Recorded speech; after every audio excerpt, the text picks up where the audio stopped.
Welcome back to The Change Agent, everyone. This is the podcast where we discuss the tips, tricks, and experiences of management, leadership, team building, and more. Whether you're a seasoned professional or you're just starting out, I'm sure that you're going to discover something helpful to reignite your project management imagination. Each week, we cover topics that aim to make your experience in management more successful and rewarding. So I hope you'll find this episode and others like it useful. So relax and enjoy the show. Welcome back to The Change Agent, everyone. I hope you're having a good day. Today, we're going to be talking about, in this extended season finale episode, we're going to be bringing the project management journey full circle. This is coming from initiation all the way through execution to the often overlooked art of closing with a purpose, which is the title of today's episode, Closing with a Purpose. Now, this episode is exploring how to finish well, because how we deliver value that lasts, how we nurture team growth, how we capture lessons, and all that sets the stage for transformation beyond that which comes after the project's ended. And remember that project execution can still, even when done well, fall apart and sour everything you've done if the project closing is goofed up. But before we get into the weeds here, let's look back a little on where our journey took us through this past season, season 2. So we've journeyed far in season 2. We've carried up with us all the excellent lessons from the previous season, season 1, all the way through season 2. And in this season, we've covered a lot of different topics, and we've even dipped our toes into the waters of conducting our very first interview with Tanya Bogolkova. And this was and still is an exciting adventure and a high point for us to have that interview with her. And we hope that in the future, we're going to have more interviews, and we've got some scheduled. So keep tuned to listen to some really smart people on this show. Now, in this season, we explored foundations of project management. We've talked a little bit about tailoring projects. We've talked about experiences in leadership, starting the project, plan to action, project control, execution, monitoring, and even the project rhythm. And we've gone into some other realms as well in project management leadership, like generational leadership and watching your project performance. So let's just close this thing out all the way through and begin our journey to the end of this season through closing the project. Now, closing the project can be as important as the start of the project. It's obviously when you start a project, the first impression that your customers get of you is really important. But if you have a project that spans a number of years or a long period of time, where it's reasonable to believe that you've started the project, everything's going great, and the relationship has evolved into execution, and now you and your customer really kind of forgot about how hard it was on the first day and how well you did in that first couple of months to get the project started. Now you're concentrating on keeping things moving. The next thing they're going to remember after that is the finish, the closing, how well your team closed out the project, collected all of the artifacts, how you delivered value, how you delivered everything on time, all of the demos that you're going to do, and then all of the lessons learned and everything that you're going to capture after you close everything out.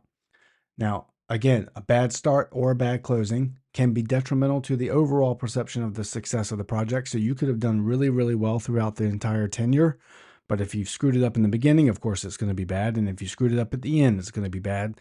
Think of it this way. It's the last thing they're going to remember about you. Okay. In fact, if your project went really, really well, everything was going perfect. Start was going well. Transition went well. Execution went well. And then you spill the milk on closing, that's a problem. It'll be the last impression that your customer has, and it'll likely be the first one that they think of when your management experience is brought back up to them, or your company rebids for a new project. They're going to say, well, the last time we had a project and Eric ran it, and he did really well up in the beginning, but towards the back end, on the closing part, he really kind of foobarred it. He didn't, if you don't know what that word means, you have to go look it up. So anyway, closing, it's really important. PMI calls this the final process group. And you can refer to this in the PMI's PMBOK, which is the Project Management Body of Knowledge. I think it's edition 7 is the current one as of the date of this recording. It's very important to close the loop on the successful journeys and managing the project and how everything went well and how you're going to tie it off. This is the part where you're going to transition your project either to an operational group that sustains it. Maybe it's software and it's gone operational, or you've closed it out completely, you're moving on to something new. Now, before we get into any more information about this, let's talk about the definition of closing. Okay, and because it is important that we understand how PMI defines it, and the reason why is because if you happen to take the PMP exam, you're going to need to know this. Plus, it's just nice to know, right? So PMI defines the closure of a project as finalizing all activities across process groups to formally complete the project or phase. So you can close in a project itself, you can close a program, you can close a project, you can close a phase. So you can have multiple closings of phases throughout your one project. Okay. Now, when you go into start working out your plan for closing the project, you're going to want to have some of these things on the top of your mind. Number one, what is the acceptance criteria and stakeholder validation process for accepting the product? So if you're delivering something, a tangible item, a software package or hardware or something, whatever it is they paid for, you're going to want to know what the acceptance criteria is for that, right? No errors, runs the first time, has all the user stories in there that we asked for, cross-platform compliant, security compliant, just whatever the long laundry list of acceptance criteria are, you're going to need to know those things. You're also going to need to know how the stakeholders validate all of those things, what they're going to use to grade that. So ensure that you have all those things in place so that the customer will eventually sign off on that. A project is not closed and it is not complete until the product is accepted and signed for, period. No matter what. Don't ever assume that it's closed because you transitioned it to your functional manager and they're going to close it, or someone in the hallway from the customer said, "We got it. Everything's good, man. Thanks so much. Appreciate it. And we'll see you next time around." That is not closing. That is absolutely not closing. It's a contractual agreement between you and the customer, so you need to close it as such. The next thing you're going to want to do is you're going to want to get involved in the processes of your project management office or your PMO. You're going to want to look at, if you have that, but you're going to want to look at what contract closure processes are happening, what you need to do to support that. You're going to want to look at your financial reconciliations. So looking at with your financial analyst to determine what your target was for the project and how you ended up. Did you burn out more money? Did you make more money than you thought? Did you not spend enough money? So what was it? And then you're going to want to have a process to archive all of your documentation. These are your organizational process assets, your OPAs, your historical documents, your lessons learned, all of these things into some type of documentation and collaboration platform, whether it be something like SharePoint, a shared drive, if you do that, a cloud-based platform, Confluence, whatever the cases are, right? You're going to want to make sure that your stuff is secured and accessible to those that need it. The next thing you're going to want to do is you're going to want to highlight the transition to operations if you happen to want to, if you are actually handing this over to someone else that has to go through and sustain this out through ops, and you're moving into something else where you built it and now you've delivered it to operations and now operations has it and now you're off to do another project. You're going to want to make sure you hand over everything to those that will maintain the project so that you can ensure that that value remains delivered. Right? You don't want to have an inconsistent team. You don't want to go in, have a project start. You lead it. You're going through and building everything.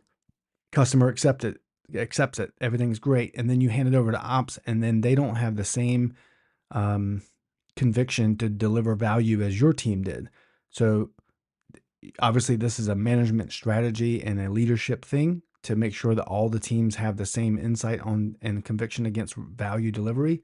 But you're going to want to make sure while you're delivering it, that you say something or you have something in place that says, hey, continue the customer engagement, making sure we're tracking user features and stories and user feedback specifically on how those things are done. And the last thing I want to mention is the importance of letting go. So number one, let's go. I'm going to recap this really quick. Number one was acceptance criteria and stakeholder validation. These are the things that you're going to want to make sure you finalize. Number two, contract closure. 3, financial reconciliation. Number 4, archive of all of your documents. Number 6, highlight the transition to ops.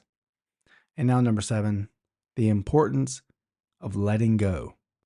Don't have a pride of ownership when it comes to management and leadership and project leadership. It's very freeing in my experience, and I've had many opportunities to try to have the opportunity to have pride of ownership. But it's extremely important that you understand that having a pride of ownership is not going to be any value to you, really. You can have pride of what you've done, but be prepared to develop your team so that they can replace you. Be prepared to develop something that you're proud to transition to another group that's as capable as yours that built it. And be proud of all the things your team accomplished while you were there. So as you're moving through the project and execution, and you know you've passed that apex of the project, and now you're on the down slope. Okay, you're heading maybe it's a 4-year project, and you just turned into year 3. You're on the down slope, and you're looking forward, and you're looking at your schedules, and you're saying, okay, I know in a year I got to close. It'll probably take me 6 months to get everything in place and make sure I'm all. You don't want to wait to close a project at the last week. Closing a project varies across different projects and different management teams, how they want to do it. But for the most part, you should be thinking early. In fact, you should be preparing for closing from the day you start. Because what I've always done is when I start, I have a process in place that captures all of my lessons learned, a lessons learned register. I have an issues tracker or issues register. I have a risk register. I have a stakeholder register. I have archival documentation processes. So all these things are happening in live time as we move through the project.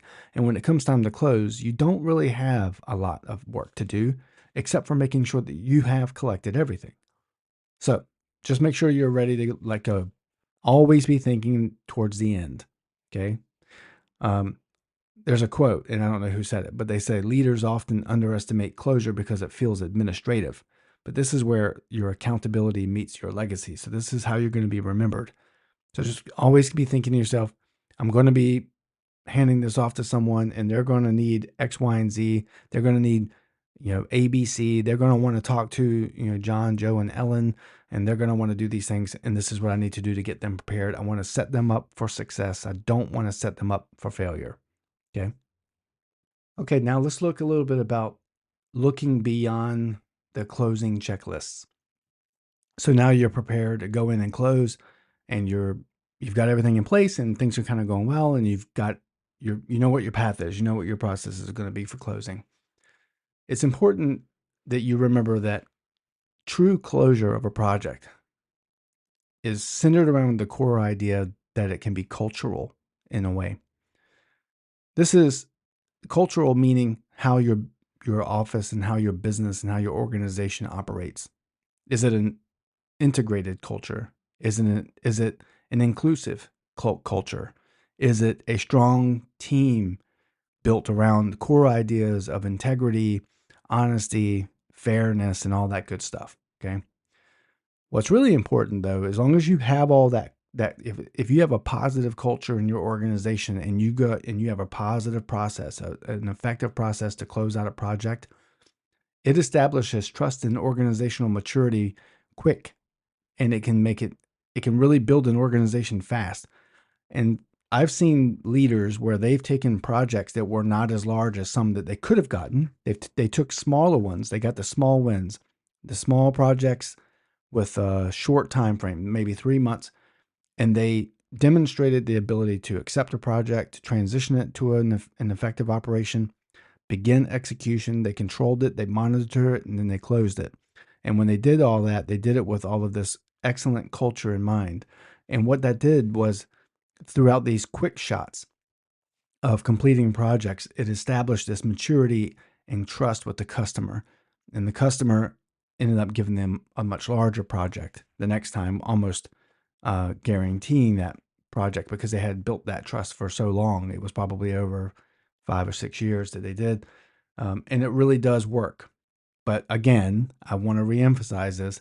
You don't want to have, and I'm going to talk about this in a second, but you don't want to have all of this work to front load trust and relationship maturity for between you and your stakeholders and your customer to have a bad ending and be the only thing they remember.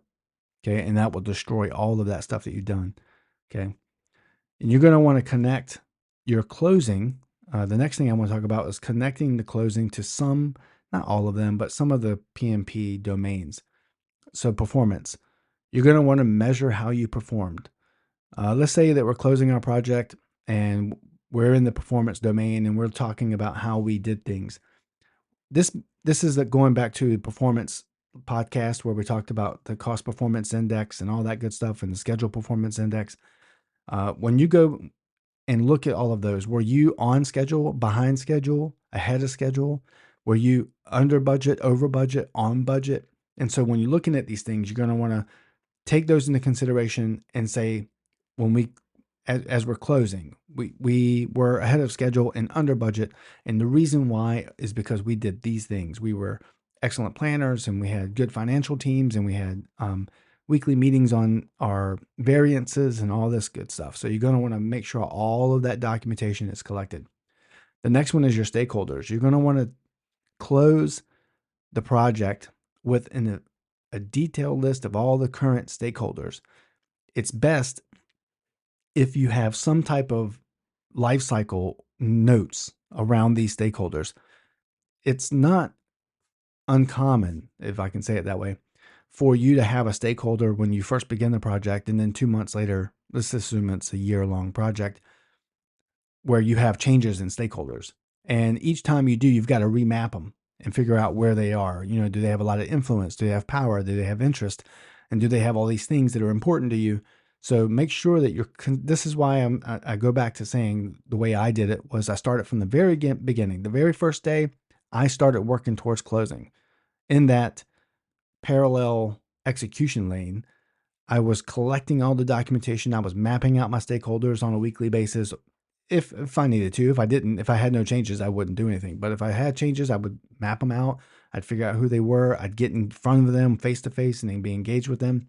And we would create these notes and I would document all this stuff and put it all together. So when I got to the end, I can say, well, we started out with Eric and he was a powerful person in terms of he had all the money on the project. He was the stakeholder, the customer, but then he left and John came in and John had money, but he had no interest and he didn't really have any power because when they brought him in, they put a functional manager above him. And so there are all these things that can happen that can impact how the project goes. And I wouldn't rely on anyone's memory. I wouldn't say, hey, Scott, would you mind talking to them about how you remembered the project going? And he might remember just the first half of it. And he'll say, oh, the project went great. And that's all, whatever. So you kind of get where I'm going. Document these things. Make sure you understand who your stakeholders are now and how they evolved over the course of the project. Do this as well for the next item, your team. As you go through and build your team and you go through the norming, was it storming, norming, forming, all that good stuff? I forgot what they call it. But you'll get through all of that. You want to document how your team evolves, right? How you staffed that project, which labor categories did you need that you found were difficult to acquire, either because they were too niche. Maybe it was a geospatial software systems developer engineer, super, whatever that is. Or they were too expensive, or they got used to the COVID-19 remote work thing, which I have no problem with that at all if I can do it. They had to have a clearance, or they didn't have a clearance, or whatever the cases are, right? So you want to document all of the evolution of your team, just like you did with your stakeholders. Okay. This is also important because at the end of the day, and this is another thing I want to talk about, is documenting the team as you close. It's often the case that you want to reward your team. And I want to tell you, good luck rewarding the team if you weren't diligent enough to collect data and information on how the team performed down to the individual level. So if my boss wanted to give me a reward for doing well on the project and we got to the closure and they said, hey, you want to give Eric a $5,000 point bonus, spot bonus? And he says, yeah. Or she says, yeah. And they ask for documentation on that. Well, what did he do? Can you give us some metrics on that so that we can justify that? Because if you don't have it, we won't be able to justify it and he'll get a certificate instead. Some people might be fine with that. Some people might be fine with money. Some people might be fine with a gift card. I don't know what the cases are in your particular world. I know for us, it was all of those. But as a leader, I want to reward my people for the hard work. I mean, think about it. And just speaking plainly, you work like crazy, hard to make the company money. Hopefully it's your company. If it's not your company, then you're making someone else money and you're making someone else giving someone else the ability to buy a house, giving someone else the ability to buy a Mercedes if that's what they're after. What you should be doing is making sure that you are fighting for your team members to get everything they can get. So when you want to give your team members a reward for completing a project on time, under budget, on schedule, and all that good stuff, you're going to want to make sure that you're documenting your team all the way through to closure. And when you get to closure and you're looking back at your records, you're going to want to make sure you can justify, yeah, Eric missed only one day. He produced something that created a 57% improvement in the efficiency of the development of software and increased its security by 80%, something like that. I mean, that would be amazing, but you get my point. Document, document, document. Now let's talk about delivery. Documenting delivery is not only a good idea, it's a legal shield for you in the company. Now, most likely your contracts officers and your senior management will have these things in place and they'll kind of already be doing this with you or for you. But it's important that you give them the framework that they already need. It's always a good look to know these things, right? And to start doing them. So when you go out and say, I'm going to close my project, they're going to, and you state, here goes all the documentation on performance. Here's all the documentation on stakeholders. Here's all my documentation on team. And here's all my documentation on my deliveries. You'll be able to prove through acceptance, right? The acceptance criteria, the customer signed for these things, these deliverables at this time, and they accepted all of them all the way through the final. Here they are. There's not much more that can be done about that to protect you. And so let's look at it like a real world story, how all of the things went well and then they ended. I won't go in. I'm going to kind of keep it anonymous, if you will. Yeah, so we have company A. They got a project with a customer and they work really, really, really hard. All right. To bid on a project. So bidding itself, you don't have to have a formal project delivered to you by a customer. You could have a customer who's requesting a proposal, and that in itself is a project. You'd be surprised at what things you could consider projects, especially when you're applying for the PMP exam and you're getting your account set up with PMI. Anyway, I digress. So this company A goes in, they talk to the customer likes them, everything's going great. They issue out an RFP, a request for a proposal. It's a pretty large one. Let's say it's $500 million over 5 years to do some amazing stuff. Company A goes in, they put a whole bunch of money up front into their bids and proposals budget, and the team goes out and they build the proposal in a technical solution that solves all the customer's problems as it's written. Okay. Doesn't mean that that's going to be the execution. Doesn't mean that's what they're actually going to do. They're responding to a proposal. And remember, customers don't always write great proposals or requests for proposals, rather. Sometimes they're really vague. And we could probably do an episode on contract types about how all this is tied together. But let's assume they wrote stuff that was clear and they wrote technically detailed information, but the problem was it was really aggressive in terms of what it is they wanted to accomplish. And so the team goes out, they put a whole bunch of people together, some experts, they get in the room, they develop a proposal, Everybody goes through, legal looks at it, cost looks at it, schedule guys look at it. It's just a whole bunch of people working together. They deliver it, they win it. Okay, now that they've won it, they transition it off to the execution team, the project management team. Now, I'm going to do a parenthetical here. This is where, and I'm kind of getting off track, but just go with me.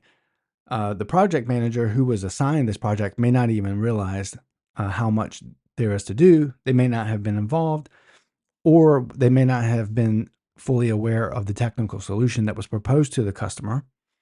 The customer awards them the project. The project manager gets on board and goes, wait, I got to do that? We can't. How are we going to do all that? So they get really stressed out. First lesson, keep everybody informed. Have your project managers and program managers identified early and in the process early. Okay, because they're the ones who will ultimately have to do this. So the customer gives it to them. On the way out the door, this is a true story, but on the way out the door, you tell a group of people that now have this project as you transition off of this, and you've been notified that you've won.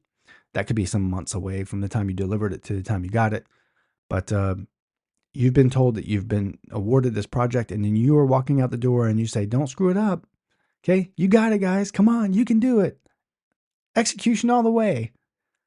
And you leave, and you go do your next thing. Right? No pride of ownership. You did your job. You did it well. You won the contract. And now you're going off to concentrate on something else. And you find out later that things did not go so well and the customer was not pleased. There are two things that are going to happen from this point, really three. The first one is the worst one. The first thing that will happen if you took a good thing and you messed it up is that they won't ever award you anything else again. That's the worst, right? That customer's gone until somehow your reputation becomes so diluted with time that they'll forget. But if you're in the United States and you're listening to this and you're working with anything with local, state, federal government, they're not going to forget. Okay, they have a repository for these things. The second thing that can happen is that they will remember that, but they're going to give you a second chance. And that leads into the third thing, that if you do get a second chance, your project management team that has to do that third iteration, that next chance, man, do they got their work cut out for them. I was the third guy. When I received the project and we were awarded it, I was actually absolutely sure we were not going to win it. I knew the history of things that we were doing. I was not involved in the first iteration, but I was involved in the proposal development. The second iteration, I was not involved in. The third one, when I came back to the company, they assigned the project to me and say, "Hey, this is the first one with that customer. Since then, we need you to run it." And I did it, and we absolutely did such a good job that now the reputation is completely 180 degrees. Now we're a very trusted partner. We do things well. And when that project was over, I transitioned it off to the people that worked with me and to the ones that I built up in my team and gave it to them. The same people. We didn't take the project and close it and give it off to someone else. No, I gave it to the same team. We actually rebid on that contract and re-won it. Right? We won that contract as a rebid, and I gave it to the team that was with me when I left, because I was like, yeah, I'm not going to run this thing again. I've already done it once. So I gave it to the next guy who was my deputy at the time. Anyway, good times for that. So talking points. Closure is communication. Closure is recognition. Make sure you honor your team effort. Make sure you're tracking all of those things in the documentation. Closure is learning, making sure that you extract all of the lessons learned, all the wisdom out before all of the memory fades. And don't rely on memory. Go back and document stuff. That's why you should be documenting from the beginning. And it develops a historical lessons learned in organizational process for assets or OPAs or artifacts for you to go back and look at and reference later. Okay. So now let's move on to the next part, which is looking at your lessons and your organizational process assets, which are all those things that you're going to, the OPAs or these organizational process assets, think of it as a bucket of things that you've learned, things that you have, historical information, all those things, they fit in that bucket, right? So when you need something that tells you how to do something that was previously done before, you'll go look over there. It also can be all of the forms and other stuff that your office uses as just things to do, like your leave paperwork or your new onboarding forms, whatever it is you might have. Okay. Now you're going to have, hopefully, you're going to have a lessons learned register, and those will go into the organizational knowledge repository. That's a fancy term. It is whatever it is. You document something about lessons learned. We were supposed to do this. It didn't work. We did this instead. You can call it a workaround. You can call it a lessons learned. This is what we got. We document it. It could be something short. It could be just a paragraph. It could be a working journal inside of OneNote. It could be a document in Google Sheets. It could be a document in SharePoint, whatever the case, whatever it is you use. Slack, it doesn't matter. Put it in the organizational knowledge repository. Again, fancy way of saying put it somewhere so you can go back and find it. You're going to want to then have team members continuously, by meaning weekly or so, you want to encourage them to go and review these things. Even new and up and coming program managers, even program managers that are running projects not even related to yours, but maybe they can learn something, right? So they just got, maybe you're running your project, you're always collecting this data, you're always uploading these lessons learned, you're updating the risk registers, you're doing all these things. A new project gets assigned to a new manager, and that individual comes to you and says, hey, do you have can you help me out, make sure that I'm on the right track? Because I see what you're doing and it seems like it's going well, and I'd kind of like to use what framework you're using. Yeah, go over there and look at my OPIs. Go over there and look at that hard drive on the F drive or whatever it is, and you'll find in my project folder the lessons learned. And they'll go over there and start reading, and maybe, hopefully, you've made it succinct enough where it's like, I wanted to do X, it failed because of X or Y, whatever. And I fixed it by doing these things. We fixed it by doing these things. Okay. And that's how you're going to encourage that continuous learning. You're going to integrate all of these things into a repository so someone can get it, and you're going to do it continuously through the project. Okay. From the start. I mean, really from the start, from day one. And day one, what is day one? Let's just stop there for a second. What is day one? Day one is the day that you decide you're given the authority to submit a proposal against an RFP. That's day one. Way back there, before you're even awarded the project, you're talking about how we're going to put together a proposal team. Who's the proposal manager? What days are we going to meet? Where's the repository? Where are we using SharePoint? Who is the solutions architect? Who is doing, all these questions. Keep those. You may not be those things, and you may not be the proposal manager, but if you are the assigned project manager and you're being integrated early, like I hope you are, that's the stuff you should be asking. Okay. Collecting all this data, saving it somewhere. And then eventually, once you move into award phase and you're transitioning to execution, okay, you've won it. Now you're ready to start doing the work. You're going to want to transition all of that proposal information over to your operational information or to your execution information platform, whatever it might be. So what I would do is I would just go through and collect notes on the proposal phase, cross my fingers that we win it. Once we won it, there's a glass of wine, some hoorays, and then I run off and grab all of my information, my artifacts, and I try to either maintain continuous access to that. I link it to my current execution SharePoint that was built for that after it's been awarded, or I move it over. Okay, one of those things. Now, remember that lessons learned are designed to be a positive impact on you. They are designed to help you learn something, right? Because you've made a mistake, you figured something out, or maybe you didn't. Maybe there was no solution, and you've completed that lessons learned and it's gone off. Lessons learned is not something that should be rushed, and it should not be something that's punitive. So don't go through and be like, okay, well, let me look at my lessons learned. Oh, here's when Eric was late at 8:00 in the morning, he came in at 8:05, and he forgot his badge. No, that's not lessons learned, people. That's micromanagement and stupid. Don't do that. If you have a consistent habitual line crosser, citing one of the guys on Instagram I've seen, you're going to want to document those things for performance against an individual, for an individual. But this is not, lessons learned is not that. It's not team management. Lessons learned is not personal management. Is what it is going through how did to the degree of performance, of individual performance, you're going to want to go through and make sure that all of your documentation is in place. Okay, we talked about that enough. So there's a 3-step loop you can really take, okay, that keeps it pretty simple. I didn't create this on my own, but I used it, and so maybe I did. I don't know. You want to capture what happened. I think originally I found this from the Army, okay? You're going to want to capture what happened. What was it that we did, okay? Then you're going to want to translate that into what does it mean for us? And then you're going to apply it. What will we do differently next time? In the Army, we used to say, what was supposed to happen? What did happen? And how are we going to make it better, or how we're going to prevent it next time? It's the same concept, same framework. 3 questions you're going to capture. Number 1, capture what happened. Number 2, translate that into what does it mean for us? And number 3, you're going to want to apply that to make sure that you can do something different next time.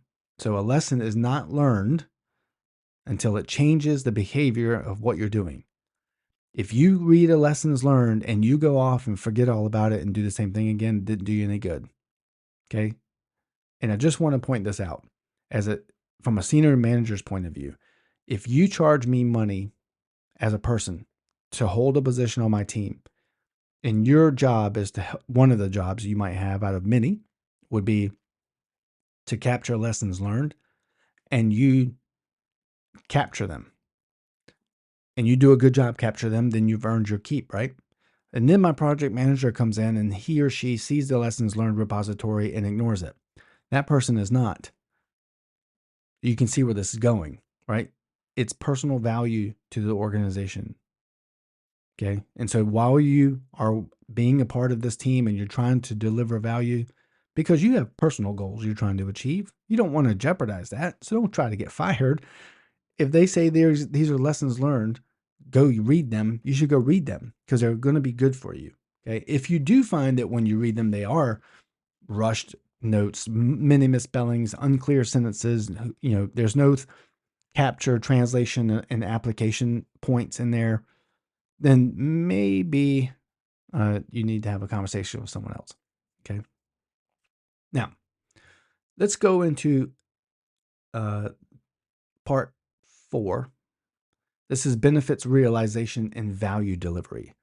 Okay. This is a section where we want to talk about how closing relates to those 2 things, benefits realization and value delivery. So there are some concepts in PMI. Go back and research these. I'm not going to go through them on the podcast, but value delivery system, a benefits management plan, and continuous value delivery. All right. You've heard of CI/CD, maybe continuous integration, continuous delivery. That's agile, is to deliver consistent value throughout a life cycle of a project. So play with all that in your head, go off and read it. But you must confirm through closure that benefits are not just delivered, they're measurable and they're owned. This is the part where the customer will look at that and accept it. This acceptance criteria there helps confirm it, and they're measured because it met the acceptance criteria, and then they're owned, which means they've been signed for. So make sure you have those things in your mind as you go through and look at some of those concepts in benefits realization and value delivery. We want to try to shift the idea that output is the same as outcome. They're not the same. An output can be an input to something else. It often happens that way. Your ITTOs, input, forgot what it all means. So, but yeah, go back and look at those ITTOs. But your outputs can be inputs to other things. Outcomes, however, is the disposition of something when it's completed. So make sure you encourage those project leaders to conduct post-implementation reviews anywhere between 3 and 6 months throughout your project. If you have a long project and you're doing agile, maybe not even, you could be doing waterfall or a hybrid approach, but whatever the case is, if you find points, gates where you can look at post-implementation review, that would be a good thing to do. This is kind of how it works.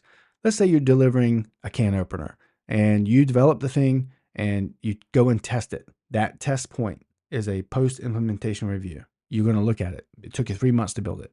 Okay, I got a can opener. It fits on the lid and it pops a hole in something. maybe that's the minimum viable product for it, the MVP for it. Who knows? Then you're going to go transition that off. Okay, now we need to add this feature. We need to add a way to turn it. So to make it go around the can. And so you just do this iterative process, and you put these points in there where you can look at the post implementation review. So when you implement some new feature, you do a review. It's a documented review, and you're collecting the information during that period. So we can look at these as sprints. So sprint 1, you did this thing, it lasted 2 weeks. Sprint 2, 2 weeks. And you do that 6 times. And you get to the 3rd month or whatever it is, and you do the post-implementation review. During those sprints, you're documenting stuff with your Scrum Master, you're documenting stuff with your team, and you're collecting all these things. And maybe during that post-implementation review, you do go over some lessons learned. It's a good idea. It's not a problem. These also help you collect metrics for your success. So again, to reward people at the back end, on the very end, you might want to think about how you're going to reward them with substantial information. So you're going to collect metrics like my stakeholder always accepted my stuff. They're always satisfied. They always adopted new ideas. We increased the efficiency of processes by X%. Please put metrics in there when you do that. And we have the ability to be more resilient on the cybersecurity front because we implemented some new technologies, TLS 1.2 or whatever. We have, everybody's got Security Plus now, whatever the cases are. So how are you going to measure that?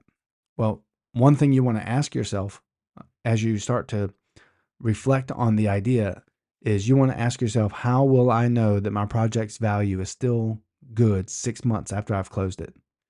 And this is, again, organizational team. You're all working together, driving to the same goal, right? And you're going to be communicating with them. Make sure you remember this part. Leaders measure success not by what's completed, by what continues to create impact.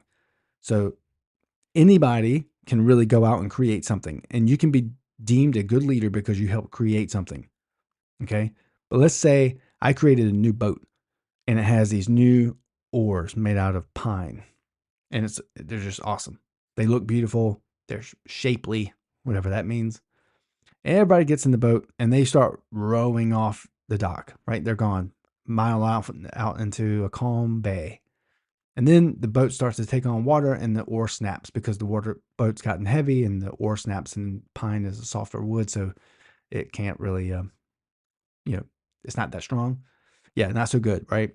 So in the beginning, I was seen as a good leader. I helped develop all these boats and develop these cool oars, and everybody's happy. Everybody gets in there and they're excited. And then down the line, it all breaks. Okay. It's not by what's completed, but by what continues to create impact. And then let's look at the human side of closure. This is part 5, last one.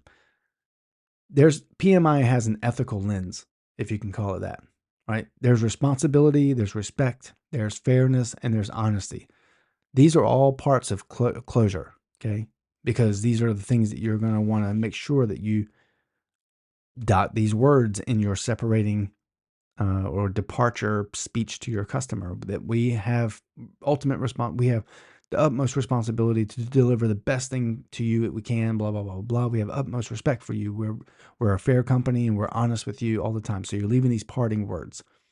But what's important is that you have to recognize the idea of human transition. People do move on, teams disband, and identities do shift.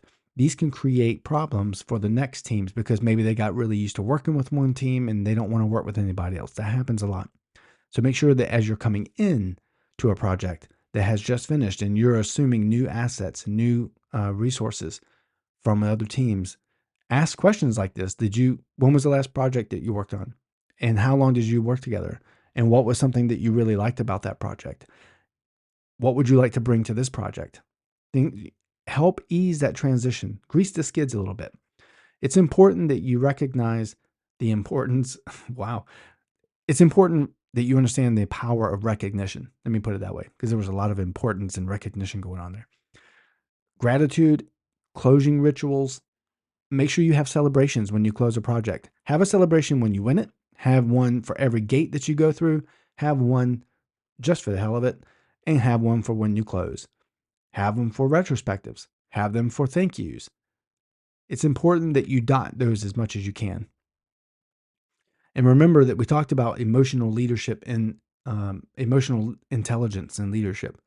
This is allowing space for everyone to reflect and to grow. Allow people to make mistakes, because you cannot have lessons learned that are valuable unless you documented the mistakes. And you, again, like as I said, lessons learned are not for personal retribution against people, and they're not for some kind of punitive thing. They are there to collect data. Managing people's performance is something a little bit different than that. Okay, so take a more empathetic approach and don't use lessons learned to say Eric came in at 8 o'clock, was supposed to be at 8 o'clock. He got here at 8:03 and didn't have his badge, and he's a dirtbag. Don't do that. Might be true for me, but don't do it. Okay, and then there's an exercise that you can do as you go through and you're collecting all these. As you're preparing to go into a project, into a closing phase, or you're going into a new one, write down something about your leadership on your last project. And last project could be the one that you're currently on that you're closing, or the one before that, now because you're going into a new one, right? So you're in between them. And then write down something about one person who made your success possible. If you can physically find that individual, go and tell them. I've had people tell me that before, that I've had multiple people tell me, and I say that to you because it makes me feel good to know that I've made an impact. I don't make as much as some of those people do anymore.